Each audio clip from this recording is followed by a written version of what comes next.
Nice. Meeting, It is nice. one, meeting will come to order. Always running. Come fix this. Hi, thank you. Meeting will come to order, please. The notice requirements of the Open Public Meeting Act for this meeting have been satisfied. Would you all please stand for the Pledge of Allegiance? Attention, salute. I pledge allegiance to the flag of the United States of America and to the republic for which it stands, one nation, under God, indivisible, with liberty and justice for all. Joanna, call the roll, please. Mayor Becker? Here. Commissioner Amadeo? Here. Commissioner Blumberg? I am here. We have before us for approval our minutes of our September 20th meetings. What is your pleasure? I'll make a motion, we approve those. I'll second that motion. Mayor Becker? Yes. Commissioner Amadeo? Yes. Commissioner Blumberg? Yes. We will now open for public comment. You have 3 minutes. You may speak on any subject.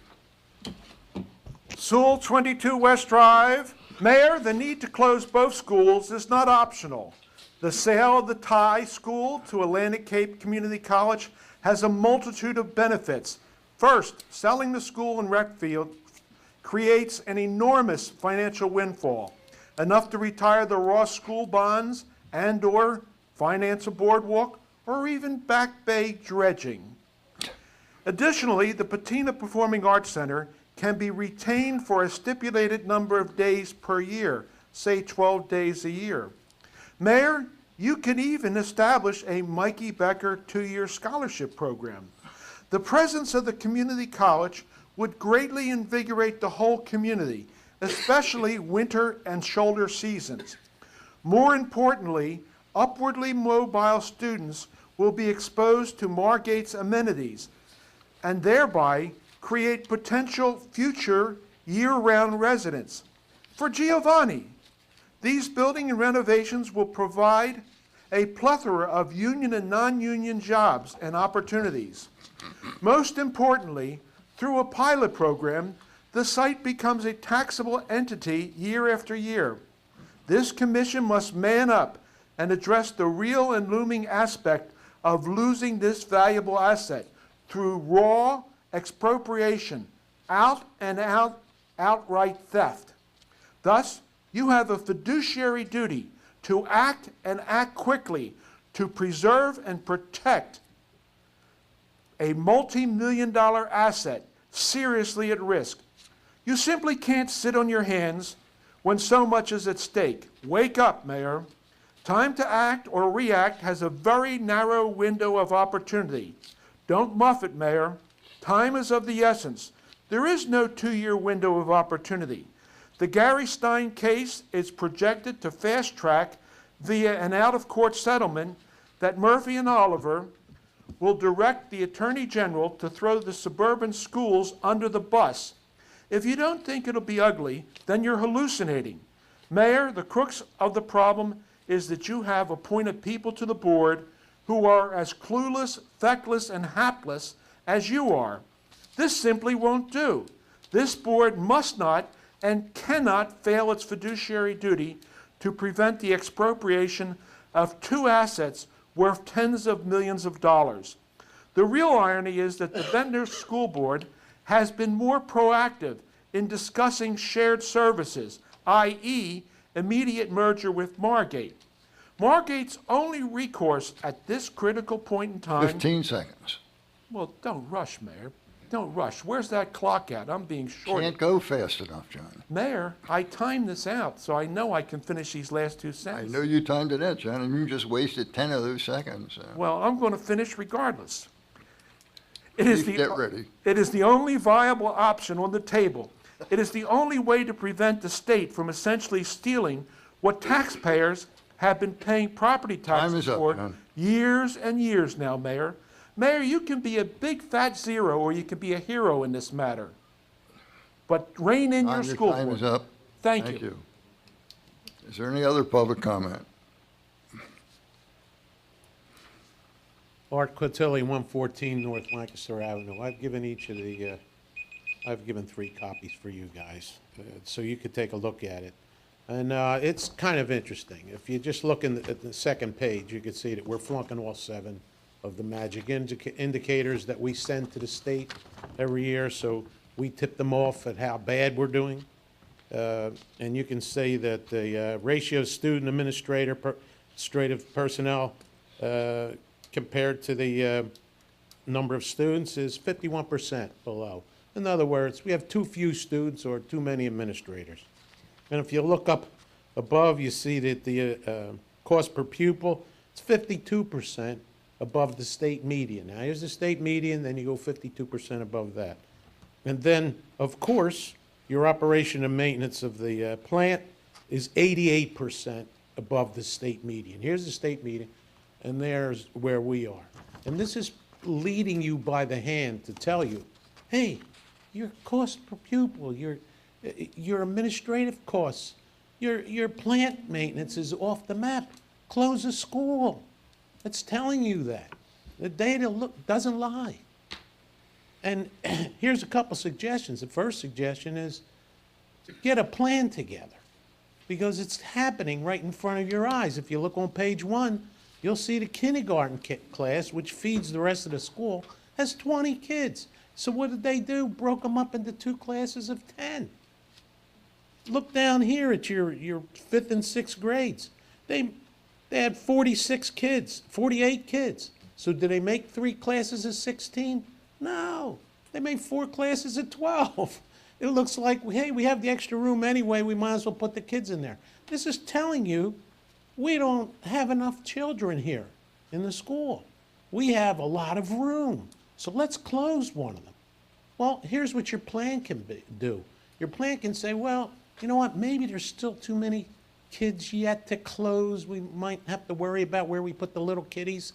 Well, one good suggestion is reopen the 2nd floor of Union Avenue. I've been up there a few times. That was the school for the kindergarten and 1st grade anyway. No, it wasn't. I went there.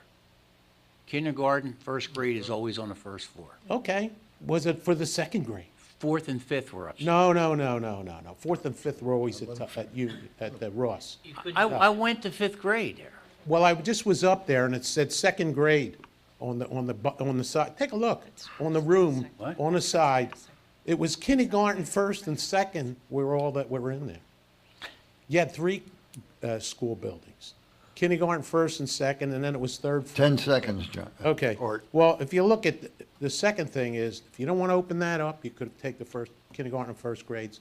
You might be able to team up with Ventnor. Everybody wants to share services, and there's a nice way to do it. You could turn around and say, we'll give you all of our grade school kids, you give us all of your middle school. Thank you, Art. And then everybody will graduate from Margate, so they'll be happy. And all the kiddies will go over there that's dying group anyway. Thank you.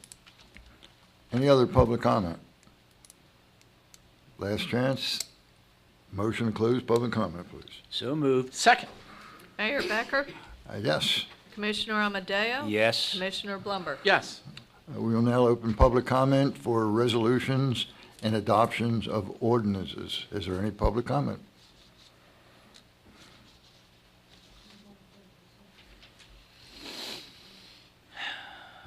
Fred Tercey, 9400 Amherst. I was reading the land use ordinance changes. And one of the things I noticed in there was in the Waterfront Special District, you're saying any commercial establishments can have 0 parking. And probably last year that I've come to meetings, there's been ample discussions about the lack of parking by the bay.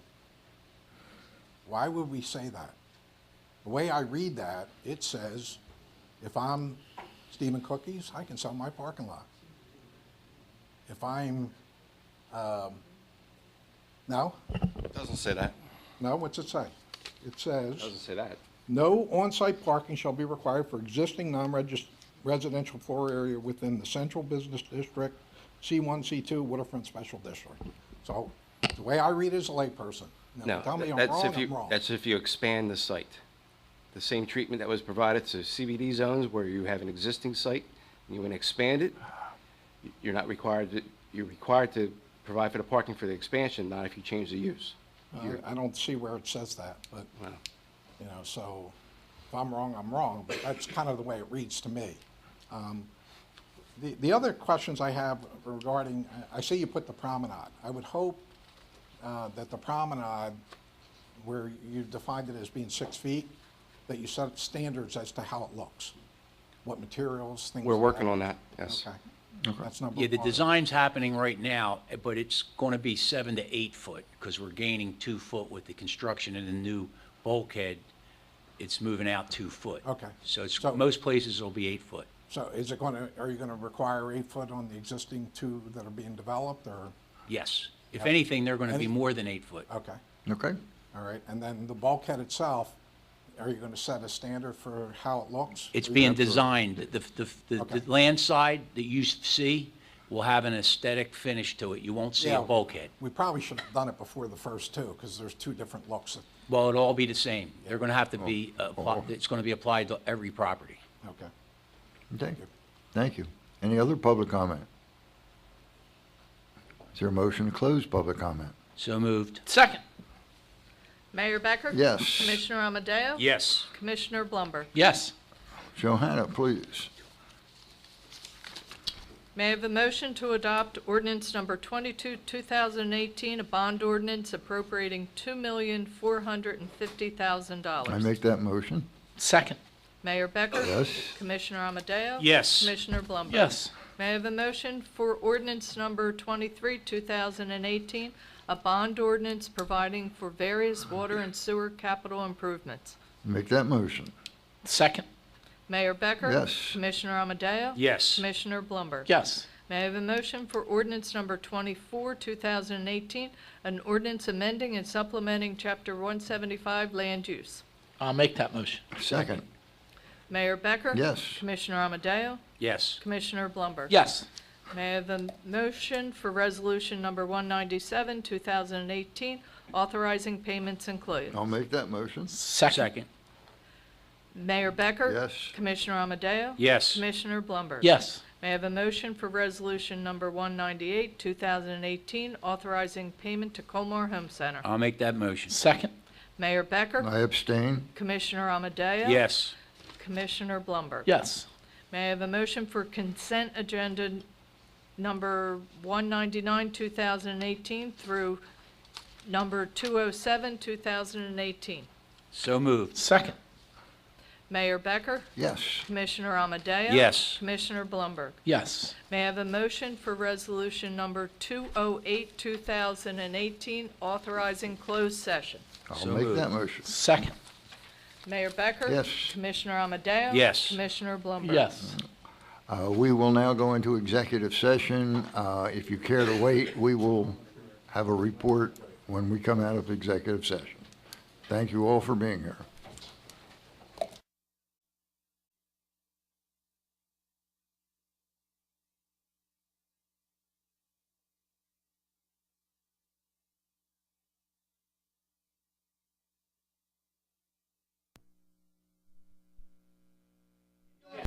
All right, so we're coming out of executive session now.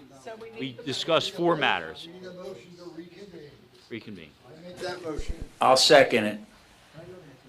Mayor Becker? Yes. Commissioner Amadeo? Yes. Commissioner Blumberg? All right, with regard to the items that we discussed in closed session, the following actions are being taken. With Harbor Vista Condominium versus Margate City et al., we're going to engage outside counsel, ask Dorothy McCrossan, who's the Ocean City solicitor, to step in and handle this. I will assist and most likely be involved with assembling the documents and evidence for that, but I will not represent the city in this matter.